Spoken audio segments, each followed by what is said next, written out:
Hello to everybody and great good evening to all of you. कैसे हैं आप लोग? सब बढ़िया होंगे, ठीक होंगे और उम्मीद करता हूँ कि अच्छे होंगे। जैसा कि आप लोगों को पता है कि नीट पीजी काउंसलिंग की चॉइस लॉकिंग हो गई है। पैरेलल में काफ़ी स्टेट्स की मेरिट लिस्ट आ गई है। यूपी की कल मेरिट लिस्ट आ गई। महाराष्ट्र ने अपनी रजिस्ट्रेशन डिटेल्स, जिन कैंडिडेट ने रजिस्टर किया था वहाँ उनकी लिस्ट बना दी। उसके बाद उसको शॉर्ट आउट करके एक पीडीएफ रेडी कर लिया गया है, जिससे मेरिट लिस्ट मालूम चल रही है। और लास्ट ईयर से देखा जाए तो लगभग मिलती जुलती ही मेरिट लिस्ट है, ज़्यादा अंतर नहीं है। लेकिन देखिए सीट मैट्रिक्स से कितना चेंजेस आता है और कट ऑफ पे क्या फ़र्क पड़ता है, देखेंगे। इसी के साथ आज एक बहुत important notice medical council committee ने अपडेट किया अपने ऑफिशियल साइट पे regarding rules of round 1 counselling और राउंड 2। उन्होंने काउंसलिंग चलते हुए एक मेजर चेंज किया है, जो कि हो सकता है एक कई कैंडिडेट्स को कंफ्यूज भी कर देगा और थोड़ा सा परेशान भी कर सकता है। रूल: राउंड 1 में अगर आपको कोई सीट मिल गई है और आपने वो सीट ज्वाइन कर ली है, तो आप उस सीट को कुल 3 फरवरी 2022 शाम को 4 बजे तक आप कंसर्न कॉलेज में जाके रिजाइन कर सकते हैं। इसके अलावा आप उसको रिजाइन नहीं कर सकते। अगर आप अपग्रेडेशन में गए और वो कंसर्न कॉलेज आपका राउंड 2 में अपग्रेड नहीं हुआ, तो आप उस कॉलेज को फिर रिजाइन नहीं कर सकते। वो कॉलेज आपको लेना होगा और ये मान लिया जाएगा कि आपने वो ज्वाइनिंग कर ली है, और जितने भी बाहरी डिफरेंट स्टेट्स हैं उनको आपका नाम और आपकी डिटेल सेंड कर दी जाएगी, तब किसी और स्टेट में भी टेक पार्ट नहीं ले पाएंगे। इसका मतलब है कि राउंड 1 में अगर आपको कॉलेज मिलता है और आप राउंड 2 में अपग्रेड के लिए डालते हैं, अगर आपको कॉलेज आपका अपग्रेड हो गया और आपने वो अपग्रेडेड कॉलेज नहीं लिया, तो 2 लाख रुपए आपके फोरफिट होंगे और आप मॉपअप राउंड में दोबारा से फ्रेश रजिस्ट्रेशन करके टेक पार्ट ले सकते हैं। लेकिन अगर राउंड 1 में आपने कॉलेज ज्वाइन किया और राउंड 2 में अपग्रेड किया और वो अपग्रेड नहीं हुआ, फिर आप उस सीट को लीव नहीं कर पाएंगे किसी भी कंडीशन में। ऐसा उस नोटिस में बहुत क्लियरली लिखा हुआ है। इस बात का आपको ध्यान रखना है। राउंड 1 में कोई सीट मिली, आपने वो ज्वाइन करी और वो आप अपग्रेडेशन के लिए राउंड 2 में गए और वो अपग्रेड नहीं हुआ किसी कारणवश, तो वही सीट आपकी परमानेंट मान ली जाएगी पूरी एंटायर काउंसलिंग के लिए, चाहे वो स्टेट हो चाहे वो ऑल इंडिया हो। ये आपको मानना है। और आपको जो रिजाइन करना है वो 3 तारीख से पहले रिजाइन करना है। राउंड 1 में आपको सीट मिली, आप कॉलेज नहीं गए, आपने कोई भी ज्वाइनिंग नहीं दी, तो वो आपकी फ्री एग्जिट कहलाएगी। राउंड 2 में दोबारा से आके आप फ्रेश चॉइस फिलिंग कीजिए। वहां सीट मिल गई और आपने छोड़ दी, फिर आप मॉपअप में चले जाएंगे, सीट ज्वाइन कर ली तो कंप्लीट काउंसलिंग तक चेंज हो जाएंगे। ये जो तरीका है, ये ब्लॉकिंग को रोकने का तरीका है कि जिससे कैंडिडेट्स हर जगह ब्लॉक करके ना चलें, लेकिन उससे उन कैंडिडेट्स को दुविधा होगी और कंफ्यूजन होगा जिनके रैंक्स काफ़ी अच्छे हैं और जो अपग्रेडेशन का चांस लेना चाहते थे और वो स्टेट्स में भी जाते थे। इसका मतलब बहुत क्लियर है कि राउंड 1 में ऑल इंडिया की सीट को कैरी करते हुए हम स्टेट के राउंड को अगर प्ले करते हैं और हमारा राउंड 2 ऑल इंडिया में अपग्रेड नहीं होता है, तो हम रिस्क नहीं ले सकते।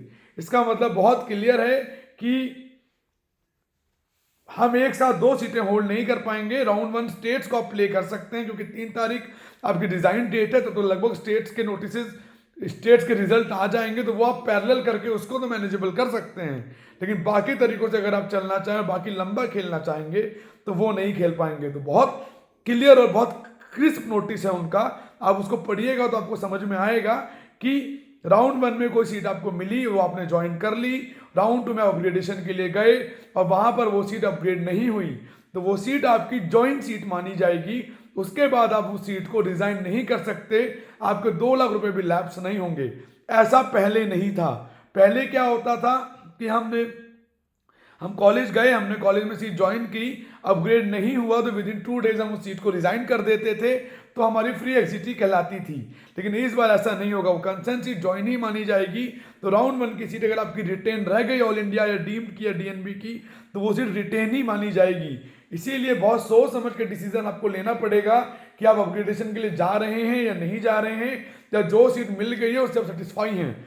और अपग्रेडेशन में जाएं तो उन्हीं प्रोबेबिलिटीज को जाएं जिसको आपको लगता है कि आपको श्योर शॉट लेना है और ये अपग्रेड हो जाएगा। और अगर अपग्रेड नहीं हुआ तो उस कंसर्न सीट के साथ आपको कंटिन्यू करना पड़ेगा। ये आपको देखना आपके लिए बहुत अनिवार्य हो जाएगा।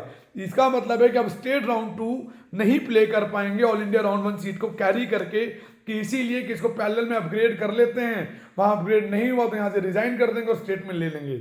इसका मतलब बहुत सिंपल है। हाँ, एक बात और भी है, अगर आप अपग्रेड हो जाते हैं राउंड 2 में तो आप रिजाइन कर देते हैं उस अपग्रेडिंग सीट को, तो वो 2 लाख रुपए आपके या 26,000 या 10,000 जो आपने सिक्योरिटी डिपॉजिट की थी वो लैप्स हो जाएगी और मॉपअप में दोबारा से फ्रेश रजिस्ट्रेशन कर पाएंगे। ये रूल काफ़ी एंड मोमेंट पे आया है। इससे काउंसलिंग में ऑलरेडी बहुत सारे कन्फ्यूजन्स थे, बहुत ज़्यादा हर्डल्स थे, और एक नया हर्डल इन्होंने और बढ़ा दिया है। कहीं ना कहीं गवर्नमेंट की नज़र से सही हर्डल है कि जिससे ब्लॉकिंग ज़रूर रुकेगी, लेकिन एक जो डिजर्विंग चांस होता है कैंडिडेट्स के पास वो कहीं ना कहीं विड्रॉ कर लिया गया है। इसी के साथ कर्नाटका ने अपना एक नोटिस अभी पब्लिश किया है आधे घंटे पहले। जो कैंडिडेट्स ऑफलाइन वेरिफिकेशन नहीं करवा पा रहे हैं उनके लिए एक विंडो और एक लिंक ओपन कर दिया जाएगा कर्नाटका की वेबसाइट पे। वहां पर जाके वो क्लिक करके अपने डॉक्यूमेंट्स का सेट डाल के ऑनलाइन वेरीफाइड डॉक्यूमेंट्स को बिना गए भी करा सकते हैं। ऑनलाइन वेरिफिकेशन भी कर्नाटका में पॉसिबल है, ऐसा उन्होंने अपडेट अभी अपने नोटिस में किया है। 21 उसकी लास्ट डेट है, जिसकी डिटेल उन्होंने अभी अभी जस्ट अपडेट करके बताई है। तो इसका मतलब है कि जो लोग नहीं जा पाए थे, कोविड कोई पॉजिटिव था, रूल थे, रिस्ट्रिक्शंस थे, कोई और इश्यूज थे, एनआरआईज थे, तो वो अपने डॉक्यूमेंट्स को नॉर्मली ऑफिशियली अपडेट कर दें घर से ही कर्नाटका के पोर्टल पे जाके, और वो सबमिट हो जाएगा और वो डॉक्यूमेंट वेरीफाई उनका मान लिया जाएगा। उनको जाने की जरूरत नहीं है। नोटिस आज ही आया है, ऑलरेडी आज तीसरा दिन है जब वेरिफिकेशन चल रही थी। वहाँ 17 से वेरिफिकेशन ऑन थी, 17, 18, 19। आज उन्होंने नोटिस निकाला 21 की शाम तक आप ये काम भी करवा सकते हैं, ऐसा उन्होंने उसमें बताया है। ये रेगुलर अपडेट्स नहीं हैं। लगभग कौन कौन से फॉर्म्स ओपन हैं यूपी के अंदर। डीएनबी जो कैंडिडेट यूजी से थे, यूपी से, जिन्होंने ऑल इंडिया कोटा से सीट ली थी, रहने वाले वो यूपी से थे और ऑल इंडिया कोटा से उन्होंने बाहर सीट ली थी 15% एमबीबीएस के वक्त, वो कैंडिडेट्स भी डीएनबी की सीट्स स्टेट काउंसलिंग के लिए भर सकते थे। ऐसा नोटिस उन्होंने आखिरी दिन निकाला जब विंडो बंद होने वाली थी, जिसकी वजह से काफ़ी कैंडिडेट्स नहीं भर पाए। और एक lobby of the groups try कर रहा है कि दोबारा से उसको रीओपन किया जाए। उसकी भी मेरिट आ गई है। कल से यूपी की भी चॉइस फिलिंग स्टार्ट है, परसों से कर्नाटका भी स्टार्ट हो जाएगा और 22 तारीख से महाराष्ट्र भी स्टार्ट हो जाएगा। महाराष्ट्र ने कॉलेज कोड की लिस्ट अभी पब्लिश की है अपने ऑफिशियल साइट पे कि कॉलेज कोड की क्या लिस्ट है, वो उन्होंने चेंज करके, क्योंकि जो चॉइस फिलिंग होती है महाराष्ट्र के अंदर वो कॉलेज कोड के आधार पे होती है। यानी कि 01 कॉलेज कोड होगा तो ब्रांच कोड के अकॉर्डिंग होती है। वैसे नॉर्मल चॉइस फिलिंग नहीं होती, by name code wise choice filling होती है महाराष्ट्र में। उसकी डिटेल्स भी उन्होंने अभी लेटेस्टली अपडेट अभी करी है अपनी ऑफिशियल साइट पे, वो देख लीजिएगा। उत्तराखंड की काउंसलिंग ऑन गोइंग है, उसको देख लीजिएगा। यूपी की मेरिट आई, काफ़ी ज़्यादा अफेक्टेड मेरिट है, बहुत ज़्यादा चेंजेस हैं लास्ट ईयर से, लगभग 1000 कैंडिडेट ज़्यादा हैं। नेगेटिव शिफ्ट भरमार मात्रा में हम एज्यूम कर रहे हैं कि नेगेटिव शिफ्ट देखने को मिलेगा। और अब जो नया रूल आ गया है ऑल इंडिया से, इससे उसके ऊपर और भारी नेगेटिव शिफ्ट जा सकता है। जो कैंडिडेट ये सोच रहे थे कि वहाँ सीट लेंगे और छोड़ देंगे, बाकी ऑल इंडिया राउंड 2 में देख लेंगे, अपग्रेड नहीं भी हुआ, तो अब वो खासकर जो एक लॉबी ऑफ रैंक है 40,000 प्लस का जो रैंक है, उसको सीट मिल जाएगी तो छोड़ेगा नहीं, वो लेके रिटेन करेगा अपने आप को। तो कहीं ना कहीं अब ये मान के चलें इस बार कई कैंडिडेट्स की जो काउंसलिंग की जर्नी है वो राउंड 1 में ही ओवर हो जाएगी, वो उन्हें ओवर कर देनी चाहिए, ऐसी मेरी सलाह है।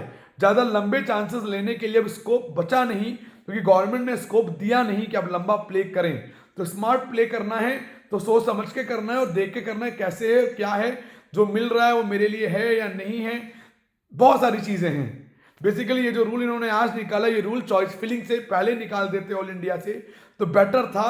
जिन कैंडिडेट्स ने लोअर ब्रांचेस भरी हैं, अपनी सब्सिट्यूट ब्रांचेस जो वो नहीं लेना चाहते हैं, लेकिन एज ए बैकअप भर दी राउंड 1 में है, चलो देख लेंगे, जो उनके अपग्रेड कर देंगे, मन नहीं हुआ तो रिजाइन कर देंगे, उनके लिए दिक्कतें बढ़ेंगी इससे, ये बात एकदम सच है। तो लेट इट बी, गवर्नमेंट है जो भी है वो सलाखों पे, लेकिन ये डिसीजन अगर थोड़े पहले आए होते और पहले चीज़ें मालूम चल रही होती तो ज़्यादा अच्छा था और क्लैरिफिकेशन बहुत ज़रूरी होता है। उन्होंने नोटिस बहुत क्लियर और क्रिस्प नोटिस दिया है, पूरा क्लैरिफिकेशन उन्होंने उस पर डिस्कस करके बताया है कि इसके क्या इफेक्ट्स होंगे। लेकिन अब समझना हमें और आपको ये कैसेस को डील आउट करके चलें, तो इसको देखिए और समझिए। राउंड 2 शुरू होने वाला है। स्टेट्स के राउंड 1 लगभग एक्टिव मोड पे हैं, चॉइस फिलिंग चल रही हैं। किसी को डाउट हो, कंफ्यूजन, हमारे गिवन नंबर पे व्हाट्सअप कर दीजिएगा, we can revert you there only. Calls हम नहीं रिसीव कर पा रहे हैं, मेरी तबीयत ठीक नहीं है इसकी वजह से, लेकिन हम प्रॉपर रिप्लाई आपको व्हाट्सएप पे देंगे। 9675200801, 9690796426 ये हमारा नंबर है। तो सुबह bye, take care and have a great day, have a great year. जो ब्रांचेस आप चाहते हैं वो आपको मिलें, जो कॉलेजेस आप चाहते हैं वो आपको मिलें और आप सक्सीड हों लाइफ में, और ये साल आपके लिए कामयाब हो। 12 मार्च को अगला एग्जाम है जो अनाउंस हुआ है, देखिए कि उसके क्या इम्पैक्ट्स पड़ेंगे काउंसलिंग में, पॉजिटिव और नेगेटिव इम्पैक्ट तो उसके भी जरूर आएंगे। पहली बार ऐसा हुआ है कि इस काउंसलिंग में इतने ज़्यादा चेंजेस हैं और इतने ज़्यादा इश्यूज क्रिएट हुए हैं, पहली बार है ये। शायद आप लोग एग्जाम लिख रहे हैं, शायद इसीलिए ऐसा हुआ है। तो चलिए, bye bye, take care, have a good day, bye bye.